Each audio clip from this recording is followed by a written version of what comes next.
Assalamualaikum warahmatullahi wabarakatuh. Nama saya Pijay, NIM saya 519012005 dari jurusan Ilmu Komputer. Pada kesempatan kali ini saya akan mempresentasikan hasil review 5 jurnal tentang tindak pidana pencurian data nasabah perbankan. Tujuan saya membuat video ini yaitu untuk melengkapi tugas final dari mata kuliah grafika komputer. Oke, langsung saja kita ke pembahasannya. Yang pertama, abstrak. Skimming adalah tindakan pencurian informasi kartu debit atau kredit dengan cara mengakses anjungan tunai mandiri dan menyalin informasi yang terdapat pada strip magnetik kartu debit atau kredit milik nasabah atau korban secara ilegal untuk memiliki kendali atas rekening nasabah atau korban. Permasalahan yang diangkat pada penelitian kali ini yakni bagaimana perbuatan pelaku yang dapat dikategorikan sebagai tindak pidana pencurian data nasabah perbankan dengan metode skimming, dan bagaimana pertanggungjawaban pidana bagi pelaku tindak pidana pencurian data nasabah perbankan dengan metode skimming. Untuk menemukan jawaban dari permasalahan tersebut, maka penelitian ini menggunakan jenis penelitian hukum normatif yang bersifat deskriptif analitis, di mana penelitian hukum normatif ini menggunakan data sekunder sebagai data utama dengan menggunakan teknik pengumpulan data dilakukan dengan cara studi keperpustakaan atau library research, serta menggunakan metode analisis data kualitatif.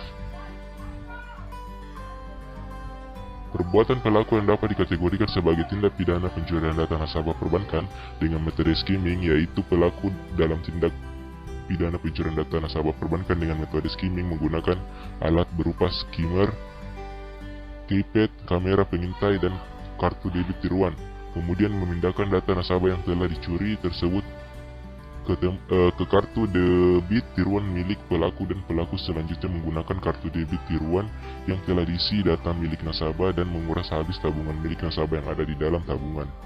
Pertanggungjawaban pidana bagi pelaku tindak pidana pencurian data nasabah perbankan dengan metode skimming jika dilihat berdasarkan putusan Pengadilan Negeri Denpasar nomor 262 Pid.Sus 2017 PN DPS dan putusan Pengadilan Negeri Denpasar nomor 573 Pid.Sus 2018 PN DPS di atas, maka dapat disimpulkan bahwa sebelum terdakwa mempertanggungjawabkan tindak pidana yang dilakukannya, selain harus melihat dan memeriksa alat-alat bukti yang diajukan ke depan persidangan, maka harus dilihat juga adanya kemampuan bertanggung jawab terdakwa, adanya kesalahan terdakwa, dan tidak adanya alasan penghapus pidana atas perbuatan yang dilakukan oleh terdakwa. Kemudian pendahuluan. Kemajuan teknologi informasi dalam bidang perbankan saat ini dapat digunakan untuk melakukan bermacam-macam transaksi online, seperti untuk mengecek saldo rekening dan histori transaksi bank, membayar macam-macam tagihan, transfer antar account bank, pelayanan perbankan. Atas kemajuan teknologi informasi yang ditawarkan tersebut diharapkan akan semakin berkembang sesuai dengan kebutuhan, sehingga pangsa pasar yang dilayani bagi masyarakat atau nasabah akan semakin luas. Membahas masalah kejahatan dunia maya merupakan sesuatu yang menarik, namun sesungguhnya apakah yang dimaksud dengan cybercrime atau kejahatan dunia maya? Dalam beberapa literatur, cybercrime sering diidentikan sebagai computer crime. Computer crime sebagai any illegal act requiring knowledge of computer technology for its preparation, investigation, or procession. Kejahatan di bidang komputer secara umum dapat diartikan sebagai penggunaan komputer secara ilegal. Penelitian ini difokuskan pada salah satu tindak pidana cybercrime di bidang perbankan, yaitu berupa tindak pidana pencurian data nasabah perbankan dengan metode skimming.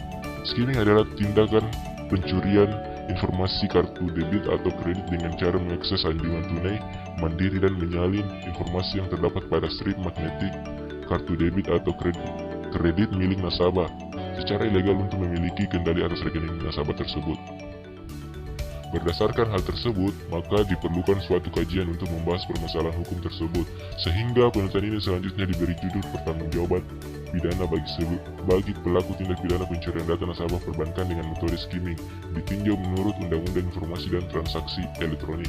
Berdasarkan uraian latar belakang di atas, maka dalam penelitian ini akan dirumuskan dua permasalahan, yaitu bagaimana perbuatan pelaku yang dapat dikategorikan sebagai tindak pidana pencurian data nasabah perbankan dengan metode skimming, bagaimana pertanggungjawaban pidana bagi pelaku tindak pidana pencurian data nasabah perbankan dengan metode skimming.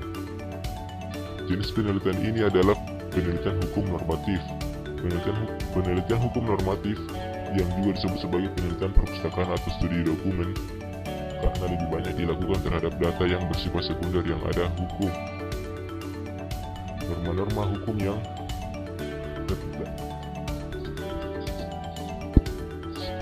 Penelitian hukum normatif juga mengacu kepada aturan-aturan hukum, norma-norma hukum yang terdapat baik di dalam ketentuan peraturan perundang-undangan maupun di dalam putusan pengadilan, sedangkan penelitian hukum empiris merupakan penelitian hukum yang memakai sumber data primer, yang mana data yang diperoleh berasal dari eksperimen dan observasi. Sifat penelitian ini adalah penelitian deskriptif analitis, di mana penelitian deskriptif analitis yakni suatu bentuk penelitian yang ditujukan untuk mendeskripsikan fenomena-fenomena yang ada, baik fenomena alamiah maupun fenomena buatan manusia. Penelitian ini merupakan penelitian hukum normatif yang ditunjang dengan data sekunder dengan pendekatan perundang-undangan, pendekatan analitis, dan pendekatan kasus. Pendekatan undang-undangan atau statu approach dilakukan dengan menelaah semua undang-undang dan regulasi yang bersebut paut dengan isu hukum yang sedang ditangani. Pendekatan perundang-undangan adalah pendekatan dengan menggunakan legislasi dan regulasi. Pendekatan analisis adalah menganalisis pengertian hukum, asas hukum, kaidah hukum, sistem hukum, dan berbagai konsep yuridis yang berkaitan dengan permasalahan-permasalahan dalam penelitian. Pendekatan kasus adalah case approach adalah mempelajari penerapan norma-norma atau kaidah hukum yang dilakukan dalam praktik hukum, terutama mengenai kasus-kasus yang telah diputus terhadap perkara yang menjadi fokus penelitian. Penelitian ini merupakan penelitian normatif melalui penyusunan asas-asas hukum baik dari data sosial maupun dari data hukum positif tertulis. Merumuskan definisi hukum. Bahan hukum primer adalah bahan hukum yang mengikat atau yang membuat masyarakat dapat dimaklumi termasuk produk hukum yang menjadi bahan kajian dan produk hukum sebagai alat bantu pembentuk hukum. Pembentuk hukum kritik. Bahan hukum sekunder meliputi penjelasan bahwa hukum primer di dalam bentuk doktrin ahli yang ditemukan di buku, jurnal, dan situs web. Selanjutnya, metode penelitian. Penelitian hukum ini menggunakan metode penelitian hukum doktrinal atau penelitian hukum normatif yang bersifat preskriptif dan terapan. Sumber penelitian hukum yang digunakan berupa bahan hukum primer dan bahan hukum sekunder. Bahan hukum primer yang digunakan yaitu berupa kitab undang-undang hukum pidana atau KUHP, undang-undang dan putusan hakim. Sedangkan bahan hukum sekunder berupa jurnal-jurnal, artikel-artikel, buku-buku yang berkaitan dengan tindak pidana perbankan, kasus hukum, dan kamus besar bahasa Indonesia. Teknik yang dipakai dalam pengumpulan bahan hukum dalam penelitian hukum ini adalah studi keperpustakaan atau studi dokumen, library research, dengan cara membaca, mengkaji, dan membuat catatan dari buku-buku peraturan perundang-undangan, dokumen, serta tulisan-tulisan yang berkaitan dengan masalah yang menjadi objek penelitian. Teknik analisis deduksi digunakan dalam penelitian ini dengan mengajukan premis mayor, kemudian premis minor sehingga dapat ditarik kesimpulan. Selanjutnya, hasil dan pembahasan. Yang pertama, pengaturan tindak pidana transfer dana melalui perintah transfer dana palsu dalam hukum positif Indonesia. Tindak pidana yang dilakukan terdakwa tersebut merupakan tindak pidana bidang perbankan. Hal tersebut ditujukan pada perbuatan terdakwa yang melanggar undang-undang tentang transfer dana dan undang-undang tindak pidana pencucian uang. Terdapat beberapa peraturan perundang-undangan yang tertulis kemukakan mengenai penerapan hukum terhadap tindak pidana di bidang perbankan, khususnya terhadap tindak pidana pembobolan dana nasabah, yaitu dengan menggunakan KUHP Undang-Undang Nomor 7 Tahun 1992, Undang-Undang Nomor 10 Tahun 1998 tentang perbankan, Undang-Undang Nomor 8 Tahun 2010 tentang pencegahan dan pemberantasan tindak pidana pencucian uang, dan Undang-Undang Nomor 3 Tahun 2011 tentang transfer dana. Undang-Undang Nomor 3 Tahun 2011 tentang transfer dana. Terjadinya tindak pidana transfer dana dikaitkan dengan adanya kejahatan terhadap perpindahan transaksi dengan menggunakan perintah transfer dana palsu untuk dalam usaha pelaku untuk memindahkan sebagian atau seluruhnya dana milik orang lain. Terdapat beberapa pasal dalam Undang-Undang Transfer Dana yang dapat digunakan untuk menjerat pelaku tindak pidana transfer dana, yaitu pasal 81.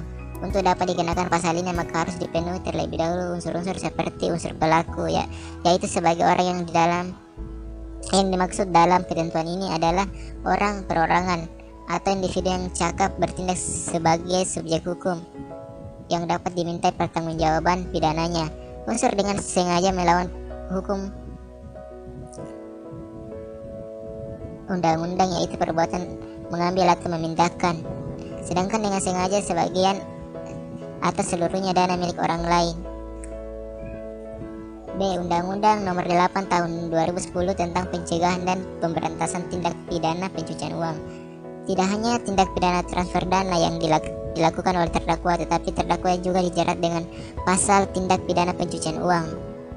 Hasil dari kejahatan di bidang perbankan harus ditelusuri untuk mengetahui kemana dana hasil kejahatan dialirkan. Tindak pidana pencucian uang sebagai suatu kejahatan memiliki ciri khas, yaitu bahwa kejahatan ini bukan kejahatan tunggal tetapi kejahatan ganda. Pencucian uang merupakan kejahatan yang bersifat follow up crime atau kejahatan lanjutan atas hasil kejahatan utama.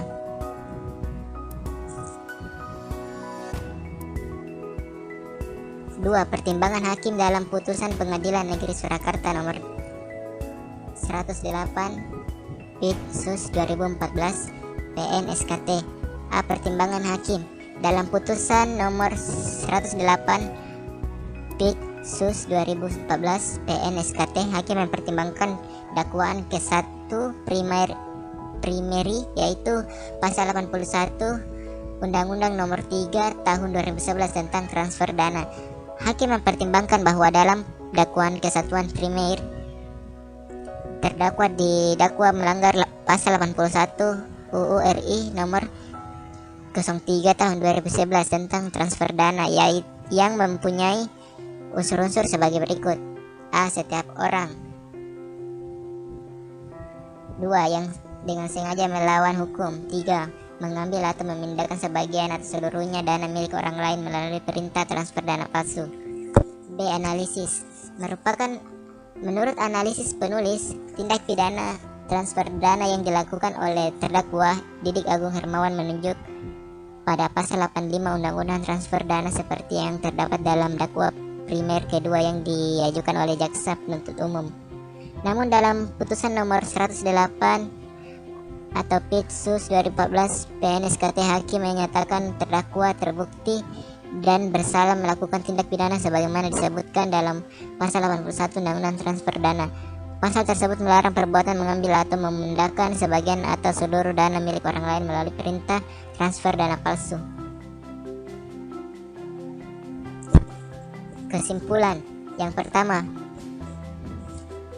maka dapat disimpulkan bahwa perbuatan pelaku yang dapat dikategorikan sebagai tindak pidana pencurian data nasabah perbankan dengan metode skimming, yaitu pelaku dalam tindak pidana pencurian data nasabah perbankan dengan metode skimming menggunakan alat berupa skimmer, keypad, kamera pengintai, dan kartu debit tiruan, kemudian memindahkan data nasabah yang telah dicuri tersebut ke kartu debit tiruan milik pelaku, dan pelaku selanjutnya menggunakan kartu debit tiruan yang telah diisi data milik nasabah dan menguras habis tabungan milik nasabah yang ada di dalam tabungan. Yang kedua, tindak pidana perbankan adalah tindak pidana yang diatur di luar Undang-Undang Nomor 7 Tahun 1992 CO, Undang-Undang Nomor 10 Tahun 1998 tentang perbankan, serta Undang-Undang Nomor 23 Tahun 1999 JO, Undang-Undang Nomor 3 Tahun 2004 tentang Bank Indonesia seperti KUHP, Undang-Undang Tindak Pidana Pencucian Uang, Undang-Undang tentang Transfer Dana. Berdasarkan hasil penelitian terhadap kasus tindak pidana transfer dana melalui perintah transfer dana palsu yang dilakukan oleh terdakwa Didik Agung Hermawan, ditemukan bahwa perbuatan terdakwa merupakan tindak pidana di bidang perbankan. Undang-undang yang diterapkan untuk menjerat terdakwa adalah Undang-Undang Nomor 8 Tahun 2010 tentang pencegahan dan pemberantasan tindak pidana pencucian uang dan Undang-Undang Nomor 3 Tahun 2011 tentang transfer dana. Ketiga, pertimbangan hakim dalam putusan nomor 108 Pitsus 2014 PNSKT menyatakan terdakwa terbukti dan bersalah melakukan tindak pidana dalam pasal 81 Undang-Undang Transfer Dana. Namun menurut analisis penulis, tindak pidana transfer dana yang dilakukan oleh terdakwa Didik Agung Hermawan menunjukkan pada pasal 85 Undang-Undang Transfer Dana seperti yang terdapat dalam dakwaan primer kedua yang diajukan oleh jaksa penuntut umum karena unsur-unsur yang terdapat dalam pasal 85 terpenuhi. Sedangkan pada pasal 81 Undang-Undang Transfer Dana, penulis berpendapat bahwa terdakwa Didik Agung Hermawan memegang dan menguasai kartu ATM milik istrinya. Hal tersebut merupakan hal yang wajar karena terdakwa dengan Desi Natalia telah terkait dalam sebuah ikatan perkawinan. Secara hukum, harta benda yang diperoleh selama perkawinan menjadi harta bersama kecuali apabila diperjanjian terlebih dahulu antar suami istri melalui perjanjian perkawinan, sehingga Desi Natalia menyerahkan dan mengizinkan terdakwa untuk melakukan transaksi menggunakan kartu ATM miliknya karena terdakwa merupakan suaminya sendiri. Kemudian saran, sebaiknya agar tindak kejahatan pada perbankan dapat berkurang, pihak bank dapat menerapkan beberapa teknik dalam membantu memproteksi informasi pengguna, diantaranya dengan menerapkan teknik kriptografi, biometrik, phishing prevention, dan memperkuat sarana hukum atau legal yang diharapkan mampu melindungi pengguna dari tindak kejahatan pada bidang perbankan. Sebaiknya majelis hukum, hakim dan dalam melaksanakan penegakan hukum terhadap pelaku tindak pidana pencurian data nasabah perbankan dengan metode skimming tidak hanya fokus kepada penerapan Undang-Undang Informasi dan Transaksi Elektronik, namun juga dapat menerapkan ketentuan yang terdapat di dalam Undang-Undang Nomor 8 Tahun 2010 tentang pencegahan dan pemberantasan tindak pidana pencucian uang. Selanjutnya, ini adalah lampiran 5 judul jurnal penelitian yang saya review, yaitu yang pertama, pertanggungjawaban pidana bagi pelaku tindak pidana pencucian data nasabah perbankan dengan metode skimming ditinjau menurut Undang-Undang Informasi dan Transaksi Elektronik. Yang kedua, judul jurnal kedua yaitu tindak pidana transfer dana melalui perintah transfer dana palsu yang dilakukan oleh nasabah PT Bank Internasional Indonesia Tbk. Yang ketiga, kejahatan skimming sebagai salah satu bentuk cybercrime. Kemudian jurnal yang keempat yaitu tinjauan yuridis tindak pidana pencurian data nasabah melalui transaksi perbankan skripsi. Kemudian jurnal yang kelima yaitu perlindungan hukum bagi nasabah dan tanggung jawab bank dalam kasus card skimming. Dan ini adalah daftar pustakanya. Jurnal yang pertama yaitu pertanggungjawaban pidana bagi pelaku tindak pidana pencurian data nasabah perbankan dengan metode skimming ditinjau menurut Undang-Undang Informasi dan Transaksi Elektronik, volume 2 nomor 2 Juni 2021, halaman 138 sampai 43, Sumatera Utara. Kedua, tindak pidana transfer dana melalui perintah transfer dana palsu yang dilakukan oleh nasabah PT Bank Internasional Indonesia Tbk, volume 3 nomor 3 September sampai Desember 2014, halaman 356 sampai 364, Surakarta. Ketiga, kejahatan skimming sebagai salah satu bentuk cybercrime, volume 6 nomor 1 Juni 2019, halaman 166 sampai 176, Makassar. Keempat, tinjauan yuridis tindak pidana pencurian data nasabah melalui transaksi perbankan, Kemudian yang kelima, yang terakhir, perlindungan hukum bagi nasabah dan tanggung jawab bank dalam kasus Scarp Skimming, volume 3 nomor 1 Januari 2018 halaman 25 sampai 43. Sekian dari hasil review jurnal saya. Mohon maaf. Mohon maaf atas segala kekurangan yang terdapat dalam video ini, baik dalam segi penjelasan, pengucapan, dari segi materi, dan semuanya saya mohon maaf karena kita sama-sama belajar. Itulah yang bisa saya sampaikan. Mohon maaf.